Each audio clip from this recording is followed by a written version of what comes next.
चलिए सुनते हैं मुंशी प्रेमचंद की कहानी एक आंच की कसर, मेरे यानी भावना के साथ। पूरी नगरी में श्रीमान यशोदानंद की खूब चर्चा हो रही थी। उनकी कीर्ति के बारे में नगरवासी ही नहीं बल्कि अखबारों में तक लोग लिख रहे थे।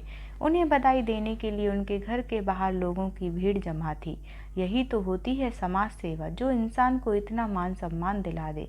ऊंचे विचार के लोग अक्सर ही अपने समुदाय के लोगों का सिर इसी तरह से ऊंचा कर देते हैं। अब कोई किसी को यह नहीं कह सकेगा कि नेता सिर्फ बातें बनाते हैं और काम नहीं करते। इन्होंने ऐसा कार्य करके साबित कर दिया है कि ये धन दौलत से ही नहीं बल्कि सोच से भी धनी हैं। यह चाहते तो अपने बेटे की शादी में दहेज भी ले सकते थे, लेकिन अपने सिद्धांत पर किस तरह से खड़ा रहना चाहिए यह इन्होंने पूरी दुनिया को सिखाया है। दहेज में 1 रुपये भी ना लेकर यशोदानंद ने बता दिया कि वो साहसी भी हैं और उन्हें अपने सिद्धांतों से खूब प्रेम भी है। उन्होंने वो किया है जो कोई ना कर सका। ऐसा करके यशोदानंद ने सबका सिर गर्व से ऊंचा कर दिया। श्रीमान यशोदानंद के 2 बेटे थे। एक बेटा स्नातक की पढ़ाई पूरी करके विद्वान बन चुका था। उसी की शादी हुई और वो भी बिना किसी दहेज के। आज दूल्हे का तिलक हुआ जिसमें कई सम्मानित लोग आए थे। महफिल जमाने के लिए कुछ लोग सितार का हुनर दिखा रहे थे। सब लोग यशोदानंद को बधाइयाँ दे रहे थे और दावत भी तैयार थी। एक व्यक्ति ने यशोदानंद से कहा, आपने कमाल करके दिखा दिया। दूसरे मेहमान बोले, सिर्फ कमाल नहीं, इन्होंने झंडे गाड़ दिए हैं। लोग दहेज के खिलाफ सिर्फ बोलते हैं, इन्होंने ना लेकर दिखाया है। फिर तीसरे अतिथि कहने लगे, लोग पहले दहेज ले लेते हैं और फिर उस पर पर्दा डालने के लिए कहते हैं कि मुझे नफरत है दहेज से, लेकिन लड़की की दादी, माँ या कोई तीसरा नहीं माना। तभी चौथे सम्मानित पुरुष बोल पड़े, आप जानते नहीं कितने तो ऐसे लोग हैं जो कहते हैं कि हमने अपने बेटे की पढ़ाई में खर्च किया है, उस पैसे को तो वापस लेना ही था। उन्हें सुनकर लगता है कि उन्होंने बेटे की शिक्षा पर खर्च करने की जगह पैसा बैंक में जमा करवाया हो। सबको सुनने के बाद 5वें व्यक्ति कहते हैं, मुझे समझ आ रहा है कि आप लोग मुझे सुना रहे हैं। क्या सारा दोष लड़के वालों का होता है? लड़की वालों का कोई दोष नहीं है? यह सुनते ही बात को शुरू करने वाले पहले सज्जन ने पूछा, इसमें लड़की वालों का दोष कैसे? सिर्फ इतना कि वो लड़की के परिवार वाले हैं। दूसरे मेहमान ने भी 5वें से सवाल किया, हाँ, सारा दोष भगवान का है कि उसने लड़कियों की रचना की है। क्यों? तभी 5वां व्यक्ति बोला, मैंने ऐसा नहीं कहा कि सारा दोष लड़की वालों का है, लेकिन लड़की और लड़के वालों दोनों ही बराबर के दोषी हैं। लड़की वाले पैसा नहीं देंगे तो कम से कम उन्हें ऐसी शिकायत करने का भी हक नहीं होगा कि लड़की के लिए अच्छा दुल्हन का जोड़ा क्यों नहीं लाए, बाजे गाजे अच्छे क्यों नहीं लाए। क्यों?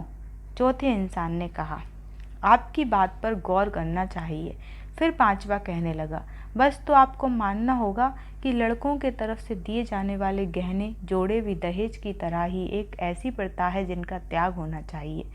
यह सब सुन रहे यशोदानंद ने कहा, यह सब बेकार की बहानेबाजी है। मैंने दहेज नहीं लिया तो क्या मैं अपनी बहू के लिए गहने और कपड़े नहीं ले जाऊंगा?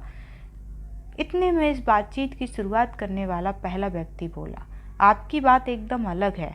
हम जैसे आम लोगों में आप नहीं आते हैं, आपकी गिनती देवताओं में होनी चाहिए। दूसरे ने जवाब में सिर हिलाते हुए कहा, आपने दहेज की इतनी बड़ी रकम छोड़ दी, बहुत खूब। यशोदानंद तभी बोल पड़े, मेरी बड़ाई मत कीजिए। मेरा साफ मानना है कि इंसान को अपने सिद्धांत पर ही चलना चाहिए। सिद्धांत के सामने पैसों का कोई मोल नहीं होता है। मैंने भरी सभा में कभी दहेज जैसी कुप्रथा के बारे में कुछ नहीं कहा, लेकिन इस प्रस्ताव पर कॉन्फ्रेंस में मैंने हामी भरी थी और मैं इससे बंध चुका हूँ। मैं चाहकर भी दहेज नहीं ले सकता हूँ। मेरी आत्मा मुझे कभी ऐसा नहीं करने देगी और कभी ऐसा कर लिया तो मुझे मानसिक रूप से इतनी पीड़ा होगी कि मैं सहन नहीं कर पाऊंगा। 5वां व्यक्ति एकदम से बोल पड़ा, आपके इस कार्य के लिए कॉन्फ्रेंस में आपको सभापति नहीं बनाया गया तो गलत होगा। यशोदानंद जवाब देते हैं, मैंने दहेज ना लेने का फैसला खुद से किया है। इसके लिए मुझे किसी तरह की पहचान मिले या नहीं, कोई फर्क नहीं पड़ता। इसी बीच शाहजहांपुर से स्वामी दयाल तिलक लेकर आ गए। सभी उन्हीं के इंतजार में थे। उन्होंने पूरे रीति रिवाज के साथ तिलक किया। उसके बाद दहेज को कुप्रथा बताते हुए यशोदानंद भाषण देने लगे। साफ पता चल रहा था कि उन्होंने भाषण की पूरी तैयारी कर रखी थी। उन्होंने कहा कि पहले दहेज जैसी कोई प्रथा नहीं थी। बादशाहों के ज़माने से ये कुप्रथा शुरू हुई। उस समय सारे नौजवान युवक सेना में चले जाते थे, जिससे लड़के कम होने लगे और दहेज से लड़कों का तोल मोल का चलन शुरू हुआ। अब ये कुप्रथा इतनी बड़ी हो गई है कि मेरी छोटी सी कोशिश को लेकर इतनी ज़्यादा चर्चा हो रही है। मैंने किसी तरह का असाधारण कार्य नहीं किया है, हर कोई यह काम कर सकता है। यह प्रथा जल्द से जल्द खत्म होनी चाहिए। यशोदानंद का भाषण थोड़ा लंबा था, लेकिन लोगों ने उनकी खूब तारीफ की। उसके बाद उन्होंने अपने 7 साल के बेटे परमानंद के हाथ में एक पत्र देकर उसे मंच पर खड़ा कर दिया। शायद वो बताना चाहते थे कि उनके घर का सबसे छोटा बेटा भी कितना बुद्धिमान है। वैसे सभाओं में छोटे बच्चों द्वारा अभिनंदन पत्र पढ़ना आम था।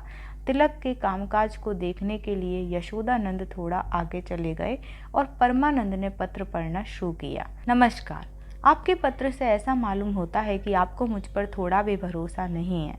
मैं कसम खाता हूँ कि पैसों की बात इतनी गुप्त रहेगी कि किसी को कुछ पता नहीं चलेगा। वैसे इसे राज रखने से आपका खूब नाम होगा, लेकिन मेरी काफ़ी बदनामी होगी। अब इस लेन देन को गुप्त रखने से मेरी जो बदनामी दुनिया में होगी, उसके लिए आप 25 में से 5 कम करने की मुझ पर कृपा करें। भले ही यशोदानंद दूर था, लेकिन उसके कान में 25 से 5 कम करने वाली बात पड़ गई। यह सुनते ही वो दौड़कर अपने बेटे के पास गया और कहने लगा कि नालायक, ये क्या पढ़ रहे हो? यह तो कुछ कानूनी कागज है। यह सुनकर एक व्यक्ति ने कहा कि पढ़ने दीजिए ना, ऐसा कानूनी कागज हमने कभी नहीं सुना और इसे सुनने में जो मज़ा है वो बहुत ही अलग है।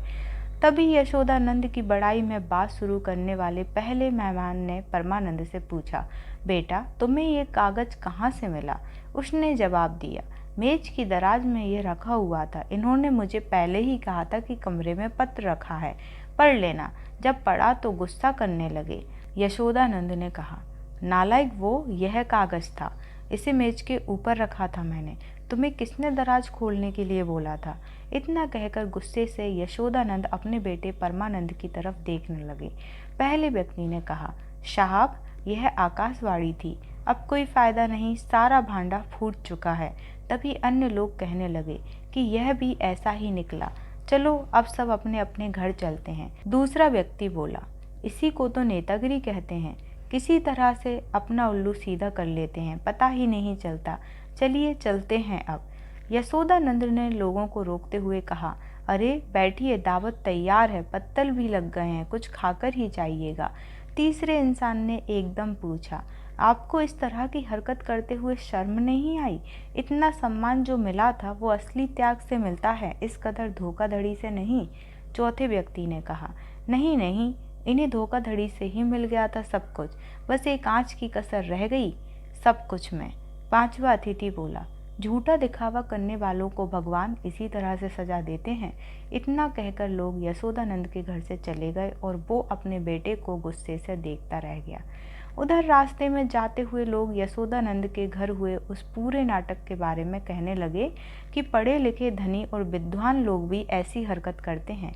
इन्हें पैसा लेना ही था तो खुलकर लेते, कोई रोक थोड़ी रहा था। इस तरह से दिखावा करके लोगों को क्या जताना चाहते थे?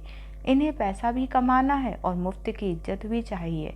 इस पर एक व्यक्ति ने कहा कि अब मुझे यशोदानंद पर दया आ रही है। उसने इतना सब कुछ रचा और अपना झूठ छुपाया, लेकिन आखिर में सब कुछ सामने आ ही गया। बस एक आँच की कसर रह गई इन सब में।